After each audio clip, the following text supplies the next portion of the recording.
Draws near and families prepare for trick-or-treating. One local man has spent 20 years collecting scary finds to decorate his yard. Now, a warning now, this story may contain some ghoulish material. Here's a look at the spookiest house on the street through the eyes of cake photojournalist Lanny Dean, and it's this week's signature story. This is my hobby, I guess. We started almost 20 years ago. I lived here 19 years. It started with like 3 tombstones, and it's grown to this. My name is Kevin Brown. I'm building tombstones, which is something we do for our Halloween, our yard decorations. This is pretty darn cool. We gotta have pictures of this. This is great. The whole idea is when I was a kid, I loved Halloween, just the atmosphere of it. I didn't necessarily like the gore and, you know, the slasher movies or whatever, but I really like the atmosphere of Halloween. Welcome to Frankenstein's Coffee. I think this is wonderful. I drove in from Oklahoma tonight, and I'm real impressed. Wichita has such a wonderful Halloween display. It's great. I think it'd be good to bring the kids by and let them see what all's going on over here. It's great. I think it's pretty cool because it attracts more people for Halloween, and it's great to know that we have somebody that's pretty artistic in the neighborhood. I know I've seen you at Shocker basketball games before. You're the ref, right? This is like the awesomest thing I've ever seen. We're going to come back here on Halloween night just to see it and see it all lit up, and it's going to look great.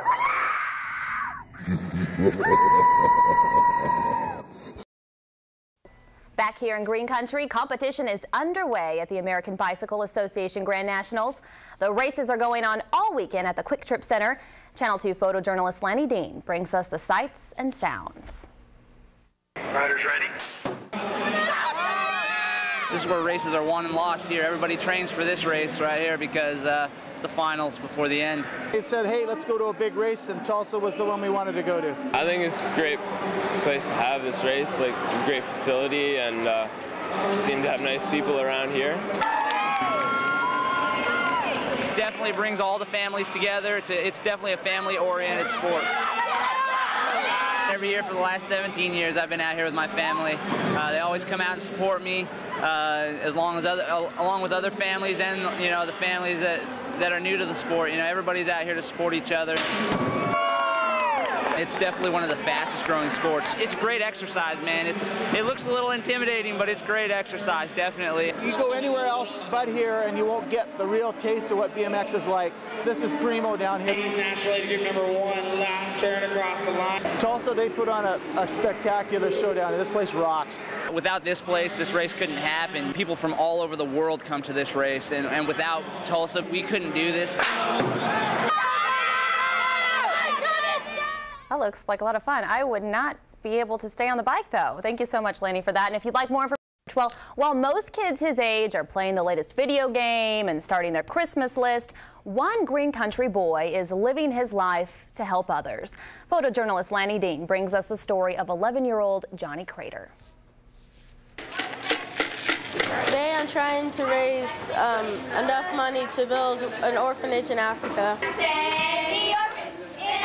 And that amount of money is $5,000.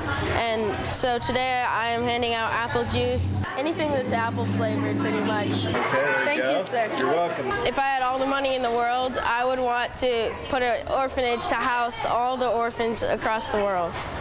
And that would be the coolest thing to me if I could do that. We ask ourselves all the time, where in the world did he come up with this idea? Thank you. Thank you so much. It was like, kazing, you know, he got grabbed by this idea of helping the orphans in Africa. He believes that God is his partner in everything he does. I couldn't have done this if I didn't believe in God. I couldn't have gotten to where I am right now without him. God has put into people's heart the same dream of changing the world as Johnny has. It just makes me proud of you. It really feels good when you do something. It makes you feel the greatest you could ever feel.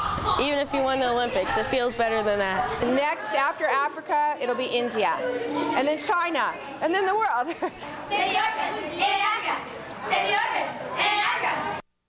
Amazing guy, saving the world. All right, thank you so much, Lanny, for that story.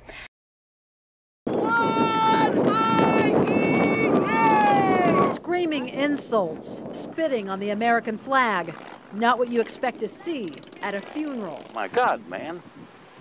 That's a dead man laying over there that died for this country. And those sons of bitches do that. Jesse Davila of Greensburg died in the war in Iraq.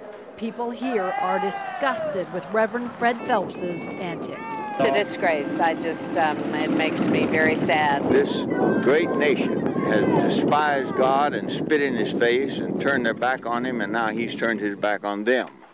And he's manifesting his displeasure with them by killing these kids with IEDs. But the Davila family gets strong support from the Patriot Guard, made up of hundreds of motorcyclists.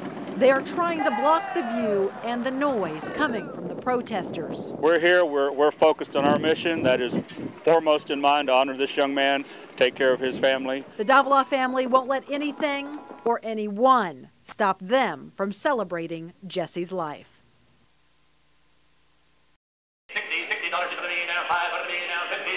Over 300 bidders turned out to buy a collection of over 1,000 farm toys. The toys belong to Lauren and Louetta Enns, who are donating the proceeds of the auction to the Mennonite Charitable Foundation. There were tractors and combines, balers and trucks, many in mint condition and still in the box. Lauren Enns began collecting 35 years ago, and before he knew it, he had filled his basement with a toy world to rival Santa Claus. But the 79-year-old farmer says you can't take it with you, so it's time to sell. Still, parting with all this wasn't easy. Let me put it this way, last night I never slept. And it kind of saddens me, but I know it's going for a good cause, and at my age, you don't need to keep it anymore. Some of the toys bought for a couple of dollars years ago sold for $200 or $300 today. And that didn't stop people like Lauren Erickson and her husband, who were happy to score this Case tractor. How many toys have you bought today, Lauren? 25. How many? 25. Well, there went their income tax refund.